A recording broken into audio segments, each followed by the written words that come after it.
안녕하세요. 한달인의 굿티처입니다. 네, 선생님들, 지난 영상에서는 제가 학생들을 대상으로 한 실습과 관련한 영상을 올려드렸었는데요.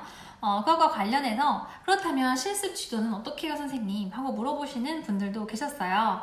네, 그래서 실습 지도에 대한 제 생각을 이야기해 보도록 하겠습니다. 먼저 앞서서 실습은 왜 하는 걸까요? 당연히 자격증을 따기 위해서는 실습이 필요하고, 그리고 이제 내가 유아교사가 됐을 때 어떻게 현장에서 지내는지 궁금해서 오는 거라고 할 수도 있어요. 그거를 미리 경험해 보기 위해서, 그쵸? 일단 선생님들이 실습 갔을 때 한번 떠올려 보실래요? 선생님들이 실습 갔을 때 실습 선생님은 어떠셨고 무엇을 배웠나요? 여기에서 부정성 있는 이야기를 하는 선생님들도 많이 계시겠지만, 저 같은 경우에는 조금 더 시야를 넓히게 됐다고 해야 되나? 좀 그런 계기가 되었던 것 같아요. 유치원하고 어린이집을 갔는데요. 두 원의 분위기는 정말 달랐어요. 그리고 제가 두 원에서 느낀 것 또한 달랐고, 그리고 사실은 두 번째 원인 어린이집에서 제가 6세반에 들어갔는데 그 선생님이 너무너무 잘하는 선생님이셨거든요. 지금 봐도 정말 잘하는 선생님이에요. 수업 너무 잘하셨거든요. 그래서 그 선생님한테 저는 많은 걸 배웠고, 그 선생님이 저한테 피드백을 너무 잘해주셨어요. 꼼꼼하게 상세히 알려주셔서 너무 감사하거든요. 그래서 이렇게 실습은 정말 중요하고, 제가 배운 거는 그때가 다라고 볼 수가 있겠어요. 그때 배운 걸로 조금 더 확장하거나 조금 더 아이디어를 넣어서 하는 거라고 할 수 있죠. 이렇게 실습은 정말 중요해요.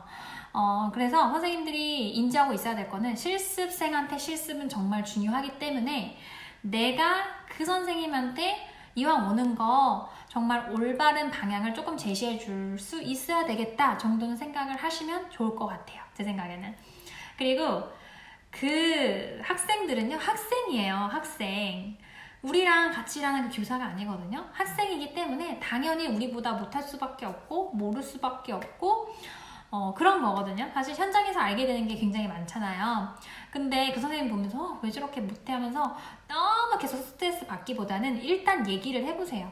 알려줘야 돼요. 그러니까 마음을 이렇게 놓는 거야. 아, 나는 그냥 알려줘야 돼, 선생님한테. 알려줘야 돼 라고 마음을 가지고 임하면 조금 더 나으실 거고 덜 스트레스 받을 수 있을 거라는 생각이 듭니다.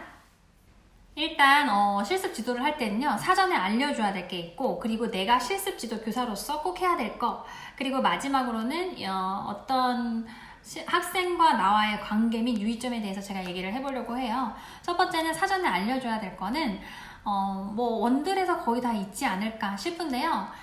학생한테 만약 학생이 한 달 동안 이제 실습을 한다. 그러면 그 한 달 계획안을 학생이 미리 사전에 방문했을 때 저희는 나눠줘요. 아니면 첫날에 나눠주거나 그렇게 하거든요.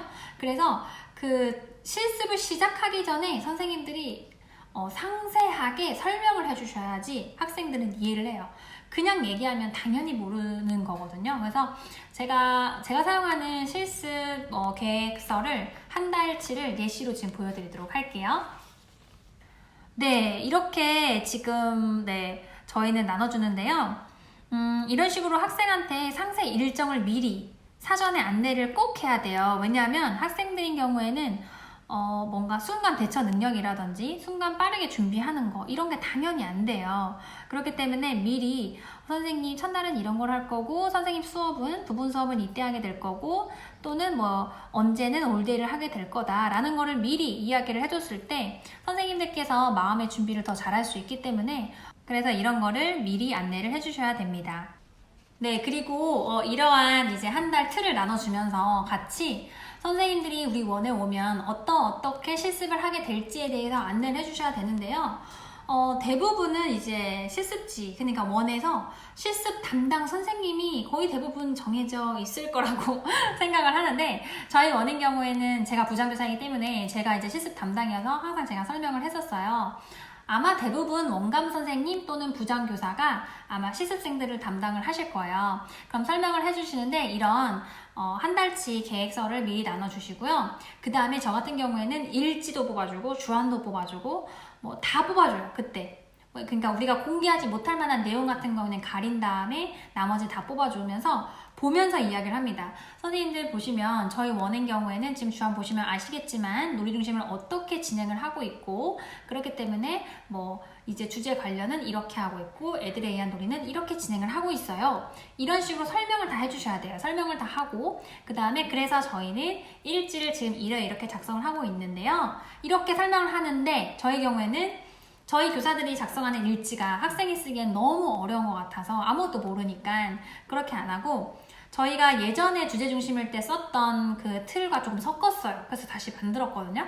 그래서 그거를 이제 선생님들께 드리면서 선생님들은 이 일지로 쓰시게 될 거예요 하면서 나눠줬었어요. 왜냐면 학생들은 그렇게 틀이 없는, 틀이 이렇게 자유롭게 이렇게 열려있는 거를 쓰라고 하면 굉장히 힘들어 하더라고요. 보니까 뭘 어떻게 써야 될지 몰라요. 같은 건데 사실은. 그래서 저희는 틀을 줍니다.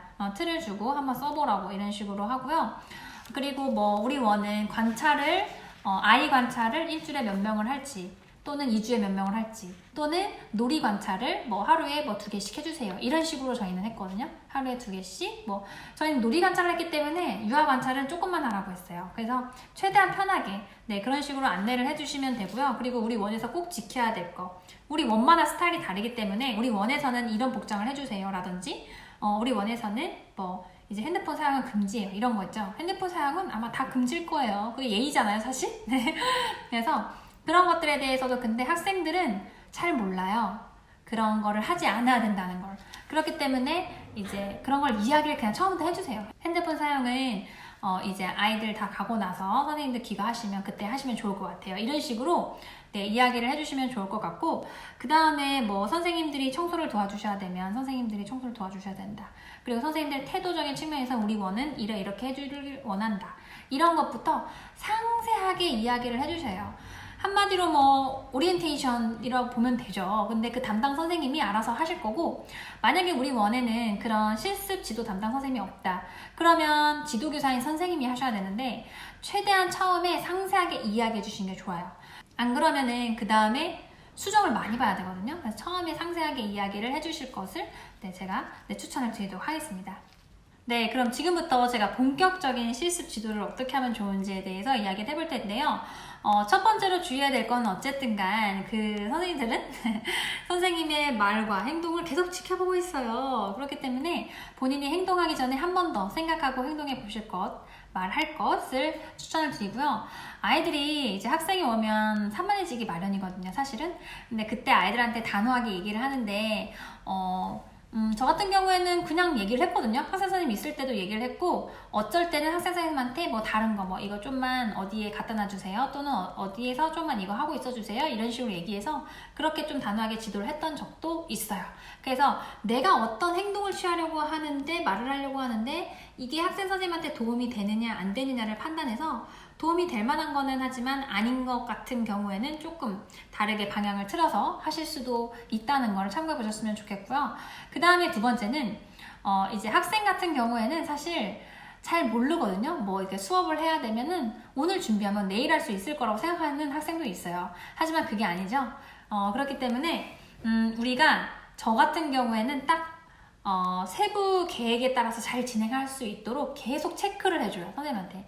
선생님 뭐 이날에 이거인 거 아시죠? 이날에 이거예요. 선생님 제일 첫 번째로 해야 될 건 지금 이거예요. 그래서 지금 이거를 언제까지 해오실래요? 이런 식으로. 만약에 다음 주 화요일이 수업이다.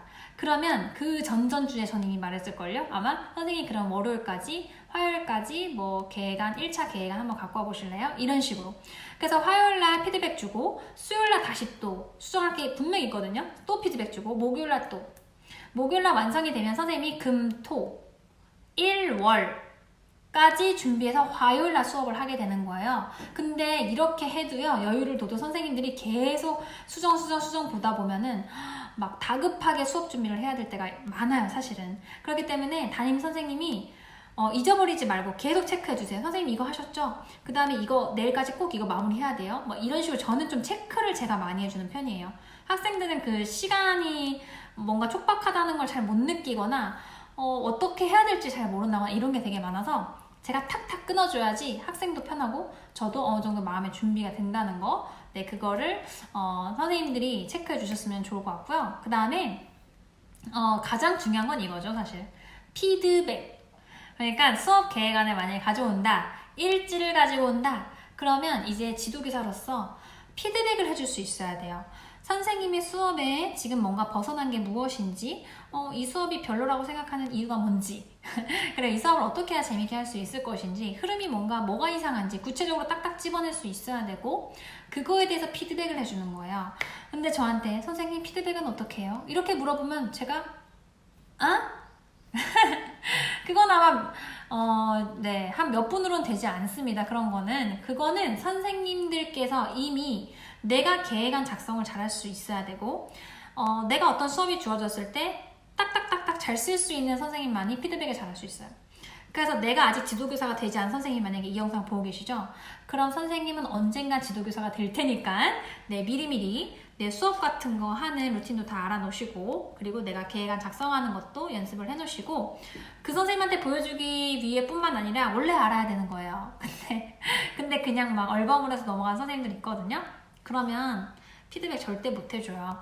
네, 그래서 그런 피드백은 평소에 실력을 쌓으셔야 된다는 거 네, 알려드리고, 저 같은 경우에는 뭐 한 두세 번 정도 피드백을 해주는 것 같아요. 근데 이렇게 딱 보면 선생님이 이 정도에서 될 것 같다는 선생님이 있고, 이 정도에서 더 이상 나아지지 않을 것 같다는 선생님이 있어요. 그럼 제가 피드백해서 제 아이디어 같이 넣어가지고 해줄 수 있는 거 해주고, 안 되는 거 거기서 끊어서 그럼 이 정도까지만 한번 진행해보죠 선생님, 이런 식으로 할 때도 있어요.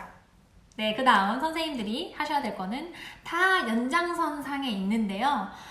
이제 뭐 일지를 확인해 주시는 거예요. 그것도 피드백이에요. 연장선상에 있는데, 근데 일지 같은 경우에는요, 날짜를 정말 잘 확인해 주시고, 왜냐하면 어떤 원에서는 이렇게 하는 경우가 있어요. 일주일치 일지를 월요일날 내세요, 이렇게 하는 데가 있거든요.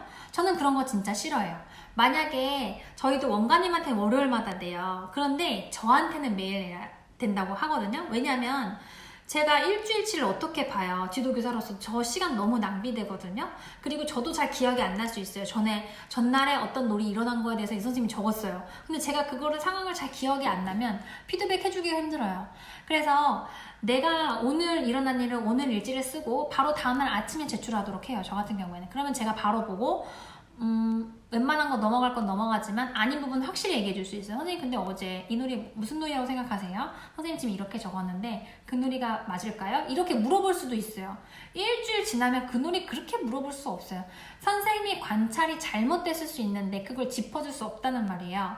그리고 제가 막 피드백 내용을 어떤 날은 적어주지만 어떤 날은 안 적고 얘기를 한다거나 그냥 수고하셨습니다만 적는다거나 이런 날도 있어요. 하지만 진짜 아닌 부분은 제가 얘기해 줄 수 있어요. 왜냐면 하루만 내는 일지는 몇 장 되지도 않잖아요. 그러니까 그건 금방 볼 수 있는데 일주일치를 본다? 그럼 선생님들 너무 힘드셔서 아마 피드백 해주기 힘드실 거란 생각이 들어요. 매일매일 내도록 하세요. 네, 그 다음에 이제 교실에 있다 보면 아이들과의 갈등 상황을 이제 학생 선생님이 보게 되거나 학생 선생님이 해결을 해보고자 하는 경우가 있어요. 근데 뭐 본인이 하고 싶다면 한번 해볼 수는 있다고 저는 생각을 하거든요. 근데 그거에 대해서 반드시 저한테 알려달라고 저는 하는 편이에요. 왜냐면 학생 선생님 대부분 잘 해결이 안 된 경우가 굉장히 많기 때문에 더 이제 안 좋은 상황으로 갈 수가 있고, 그렇기 때문에 제가 한 번 더 해결을 봐야 되기 때문에 학생들한테 반드시 갈등 상황을 저한테 알려달라고 이야기를 미리 해두시는 게 좋고, 뭐 라이브 방송에 보니까 어떤 선생님들은 학생 선생님한테 그럼 선생님이 한번 해결해보죠 뭐 이렇게 얘기하시는 선생님들 계시대요. 근데 그거 진짜 하지 마세요, 선생님들. 학생 선생님이 어떻게 그거를 선생님처럼 그렇게 해결을 잘하겠어요. 그리고 아이들과의 문제는 장난이 아니잖아요. 그거는 학생 선생님이 대충 해결한다고 그게 끝내는 문제가 아니거든요. 그렇기 때문에 반드시 학생한테 선생님이 해보세요 이렇게 하는 건 학생한테 너무 큰 짐을 주는 거예요. 선생님들이 해결해야죠. 그건 선생님들의 일이에요. 학생한테 그렇게 너무 많은 일을 다 전가시키지 않으셨으면 좋겠습니다. 네, 오늘 영상은 여기까지 하고요. 그 다음에 이제 학생과 관계 또는 유의점에 대해서는 그 다음 영상에서 제가 이야기해 보도록 할게요. 그럼 우리 다음 영상에서 만나요. 안녕!